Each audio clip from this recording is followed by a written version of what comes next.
وەکو باسمان لێوە کرد ئەمڕۆ یەکی محەرەمە لە زۆربەی وڵاتانی جیهان کە دەکاتە سەری ساڵی کۆچی لە ساڵی 1443دا ئێمە لەمڕۆ بەگشتی باس لە تایبەتمەندیەکانی ئەمڕۆژە و باس لە تایبەتمەندی ئەم مانگە و هەروەها بەگشتی ساڵنامەی کۆچیش دەکەین لەگەڵ دکتۆر عارف غەفور دکتۆرە لابواری فەرمودەراسی ڕاستەوخۆ لە ستودیۆ لەگەڵمانە. دکتۆر بەخێر هاتی و بەیانی باش بەخێر باشە. دکتۆر بگومان سەری ساڵی کۆچیش لە هەمومان پیرۆز بێت. خۆی گەورە مبارەکی کاتە هەموو کاتێکمان لەگەڵ جەنابتان هەموو کاتێکتان خۆشی و شادی بێت بە پشتیوانی خۆی گەورە. زۆر سپاس. دکتۆر با یەکەم پرسیارمان یاخود یەکەم گفتوگۆمان لەسەر ئەوە بەگشتی باسێکی یەکی محەرەممان بۆ بکەین لە مێژووی ئیسلامدا. سەرەتا لە مانگە عەرەبیەکان کە 12 مانگە چواریان پێیان وترا الأشهر الحرم یعنی مانگە حرامەکان یەکێ لەوانە ئەم مانگەیە کە مانگی محەرەمە وبتابتي لفرمودي بيغمرش عليه الصلاة والسلام للصحيح مسلمة هاتوكوا فرموي أفضل الصيام بعد رمضان شهر الله المحرم وأفضل الصلاة بعد الفريضة صلاة الليل فرموي باشرين رجو لدواي ماني رمضان رجو ماني محرمة يعني باشرين رجو للاي زوربي زانانيش بجوري أم فرمودية رجو سنة لدواي رمضان رجو ماني محرمة وهروها باشترين نوێژیش لە دوای فەرزەکان شەو نوێژە. ئەم مانگە کەواتە مانگێکی پیرۆزە و ڕۆژوگرتن تایە زۆر خێرە زۆر مستحەبە هەر لە سەرەتاوە هەتا کۆتایی یعنی وەکو لایەنی تایبەتمەندی ئەم ڕۆژە لە شەرع لە سونەت یاخود وەکو ڕۆژوگرتن یەکی محەرەم جیاواز نییە لەگەڵ دوو لەگەڵ سێ لەگەڵ تا کۆتایی بەڵکو ئەوی کەوا زیاتر جیاواز بێت لەم مانگەیە نۆ دەی ئەم مانگەیە بە تایبەتی دە کە پێی ئەوتری عاشورا کەوا دە ڕۆژی تر ئەکات ئەم چوارشەمەی داهاتوو نۆی محەرەمە و پێنجشەمەی داهاتوو دەی محەرەمەکات ئەمە ڕۆژی عاشورایە کەوا پێغەمبەر عەلەیهی سەڵات وسەلام خۆی ڕۆژووی تیا گرتووە و ئەمریشی کردووە بە هاوڵەکانی کەوا تایە بە ڕۆژوو بن تەنانەت پێش ئەوەی کە ڕۆژی ڕەمەزان فەرز بکرێت ئەم ڕۆژووی ئەم عاشورایە فەرز بووە وپێغەمبەر عەلەیهی سەڵات وسەلام فەرمووی ئومێدم هەیە کەوا ڕۆژووی ڕۆژی عاشورا ببێتەوەی کەفارەتی گوناهی ساڵێکی ڕابردوو ئەوەندە خێری زۆرە و تەنانەت ئەمریان کرد بەوەی کەوا مناڵەکانیش بە ڕۆژوو بن مناڵەکانیش فەرمووی بە ئەوانیش بە ڕۆژوو بن لەبەرەوەی کە ڕابێن لەسەر ڕۆژوگرتن کەواتە ڕۆژەکانی ئەم مانگە لە سەرەتاوە هەتا کۆتایی ئەوەی کەوا زۆر تایبەتمەندی هەیە لە ڕوانگەی سونەتەوە وەکو خێر و ڕۆژوگرتن ڕۆژووی عاشورایە کە دەی محەرەمە و هەروەها پێغەمبەر عەلەیهی سەڵات وسەلام فەرمووی لەبەر ئەوەی کە ئێمە هاوشێوەی یەهودەکان نەبین ئەوان لە دەی محەرەم بە ڕۆژووە بن بەهۆی ئەوەی کە خوای پەروەردگار حەزرەتی موسای ڕزگار کردووە لەو ڕۆژەیە لە دەستی فیرعەون و سەربازەکانی فەرمووی ئێمە ڕۆژی نۆیش لەگەڵی ئەگرین بۆیە ئەگەر ڕۆژی نۆ لەگەڵ عاشورا بگیرێت باشترە زیاتر خێرترە نۆ و دەکەواتە ئەو ڕۆژانەی کە زۆر تایبەتن لە مانگەیە ئەو ڕۆژانەیە نۆ و دەی محەرەم بە تایبەتی دەی محەرەم کە عاشورایە هەروەها ئەیام البیض لە هەموو مانگەکە سونەتە 13 و 14 و 15 هەموو مانگێک لە مانگە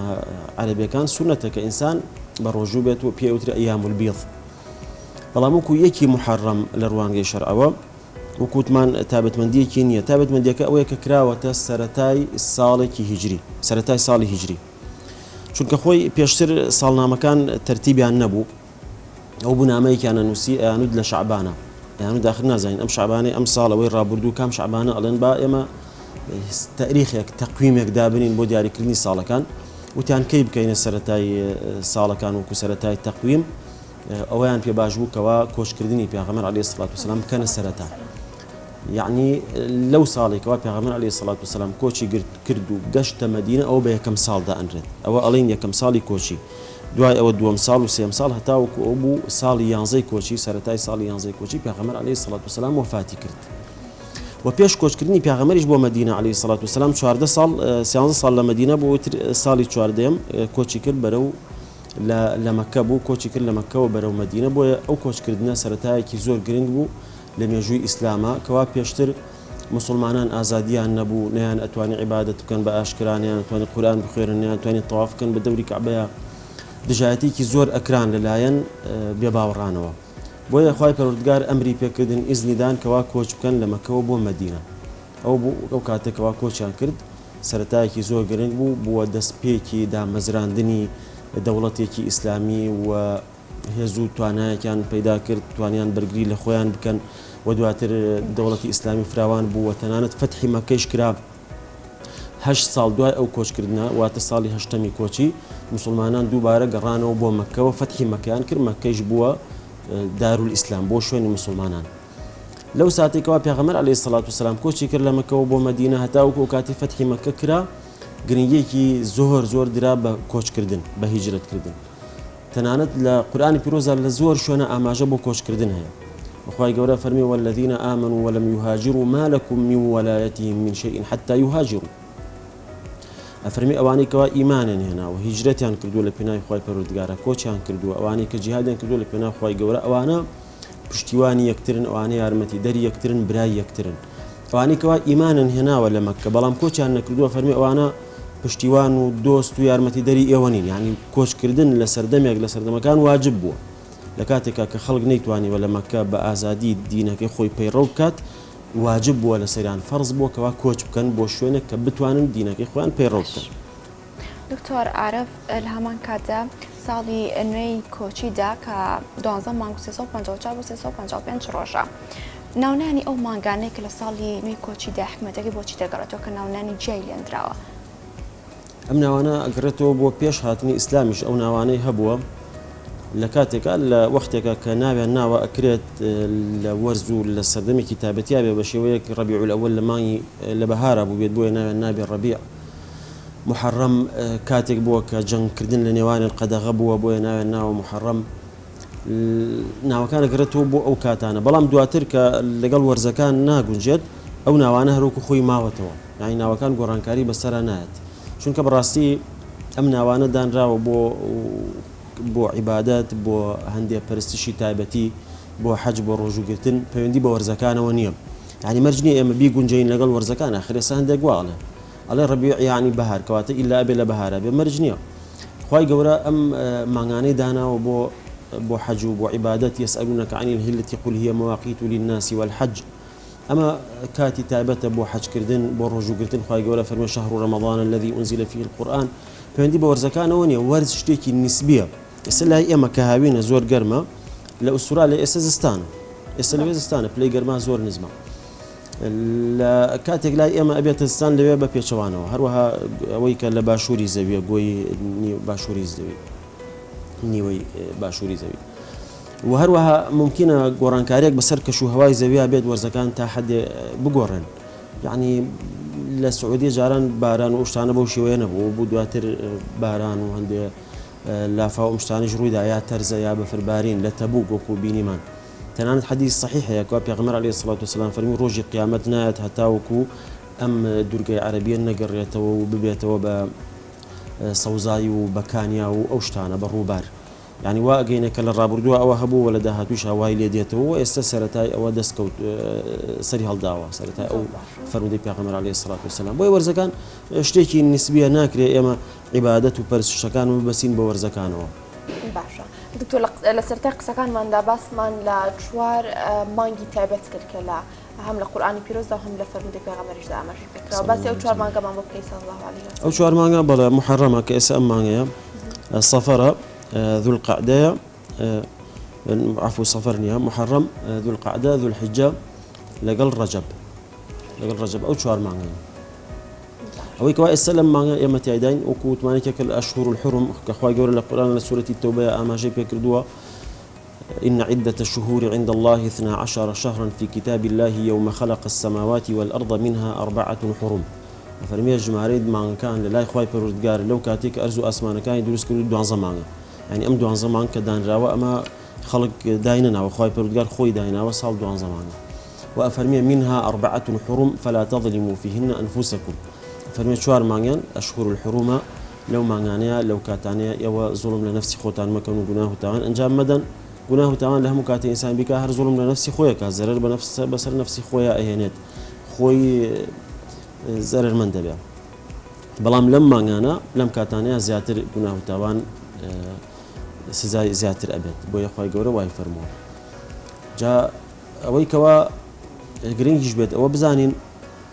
کەوا پێغەمبەر عەلەیهی سەڵات وسەلام لەم کاتەیە کۆچی نەکردووە کۆچەکەی لە ڕەبیع الأوەلا بووە لە مانگی ذوالحیجە ها و مانگی پێشوو کە پێش ئەم مانگە بوو چونکە ذوالحیجە ئەو مانگەیە کە حەجی تێ ئەکرێت ئەوە بوو خەڵکێکی زۆر 73 سەحابە لە ئەنسارەکان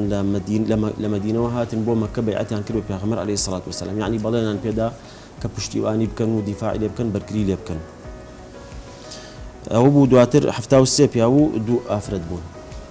و پێغەمبەر عەلەیهی سەڵات وەسەلام دواتر بڕیاری دا کە کۆچ بکات زانایان ئەڵێن لە مانگی محەڕەمە پێغەمبەر عەلەیهی سەڵات وەسەلام بڕیاری کۆچکردنی داوە بۆیە محەڕەم دانراوە بە سەرەتای ساڵی کۆچی ئەگینا خۆی لە ڕەبیع الأوەلا دەستی کرد بە کۆچکردن لە مانگی ڕەبیع الأوەلا ئەڵێن لە 27 سەفەرا پێغەمبەر عەلەیهی سەڵات وەسەلام لە مانگ دەرچوو لە غاری ثەور لە ئەشکەوتێک بوو نزیکی مەکە ناوی غاری ثەور بوو ئەشکەوتی ثەور 3 شەو مایەوە لەوێ دواتر متر مانگی ڕەبیع الأوەل هات 27 سەفەر 3 ڕۆژی مابوو بۆ ڕەبیع الأوەل لە یەکی ڕەبیع الأوەل ئەڵێن لە ماڵ لە ئەشکەوتەکە دەرچوو هەتاوەکو هەفتەیەک بەڕێگاو بوو بۆ هەشتی ڕەبیع الأوەل گەشتە قوباء نزیکی مەدینە لەوێ چەند ڕۆژێک مایەوە چۆن نزیکی 4 ڕۆژ مایەوە مزگەوتێکی لەوێ بنیادنا کە ئەمە ئاماژەیە بۆی کەوا گرنگترین کار لە ژیانی ئینسانی ئیماندارە مزگەوتە نوێژکردنە بنیادنانی مزگەوت و شوێنێکە بۆ عیبادەت و پەرستشی خوای پەروەردگار و دوایەوە کۆچی ڕۆشت بەرەو مەدینەکەوە قوباء لە مەدینەوە نزیکە یعنی پێغەمبەر عەلەیهی سەڵات وسەلام لەکەی لە ماڵ دەرچووە لە 27 سەفەر یا بڵین لە غاری ثەور کەی دەرچوو لە یەکی ڕەبیع الأوەل یەکی ڕەبیع الأوەل ئەو ساڵە ئەکاتە سیانزەی نۆی 622 زاینی ئەکاتە سیانزەی نۆ ماوەی ئەو هەش ڕۆژە بەڕێگاوە بوو تا گەشتە ئەو هەفتەیە بەڕێگاوە بوو تا گەشتە قوباء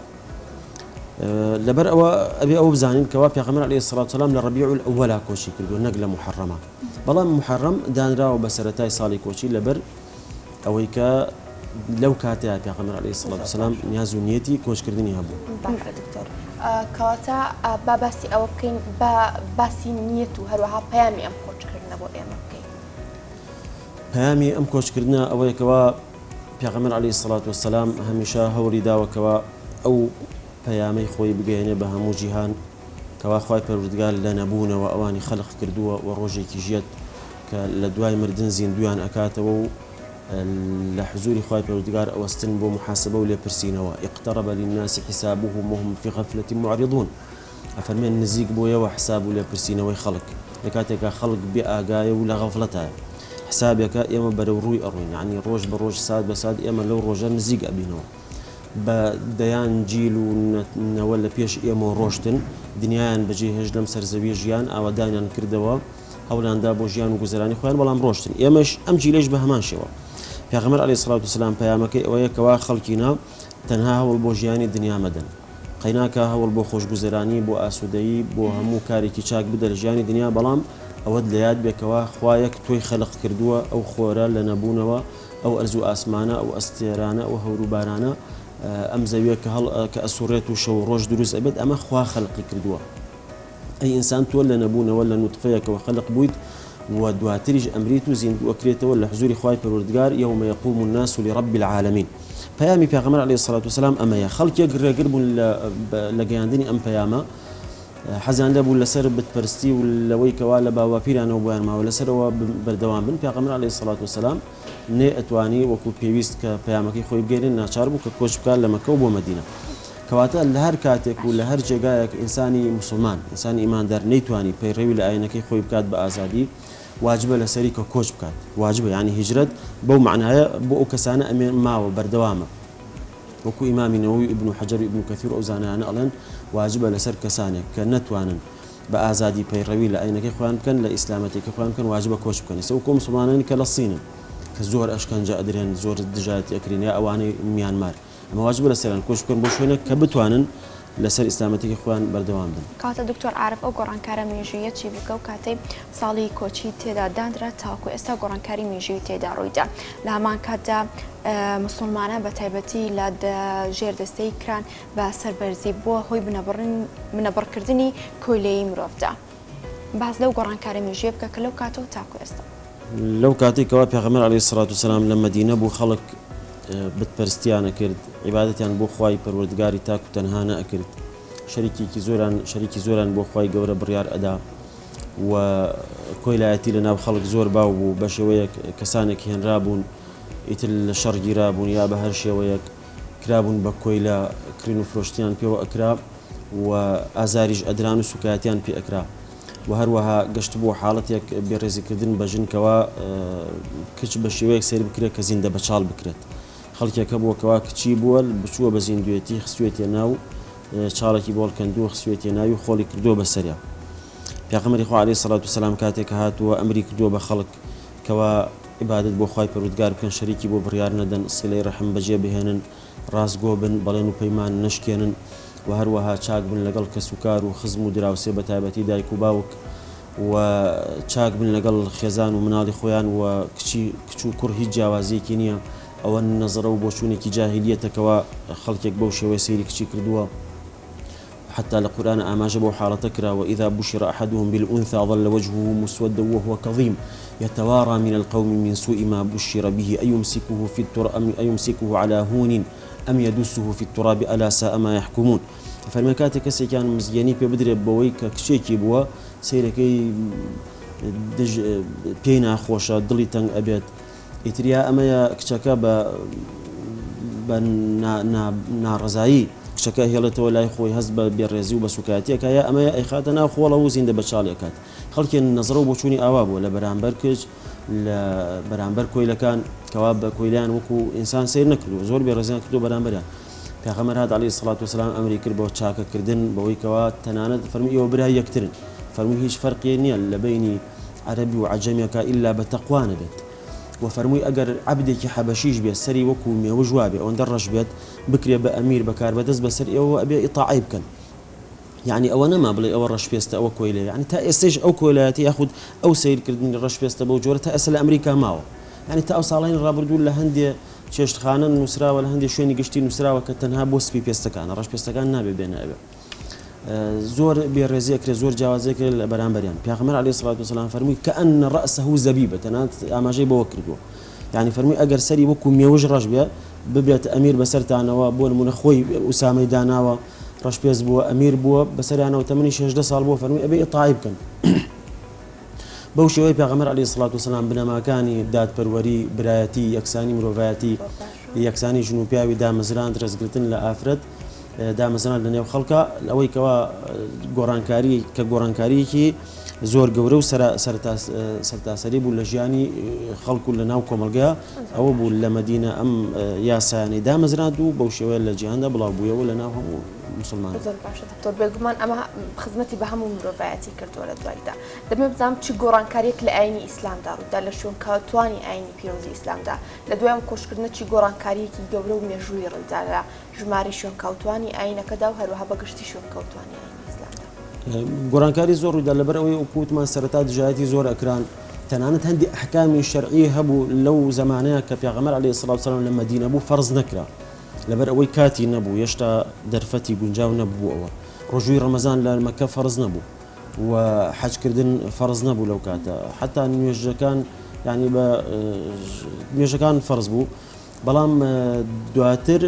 کە هاتنە مەدینە لە ساڵی دووەمی کۆچی ڕۆژووی ڕەمەزان فەرز بوو دواتر حەج فەرز کرا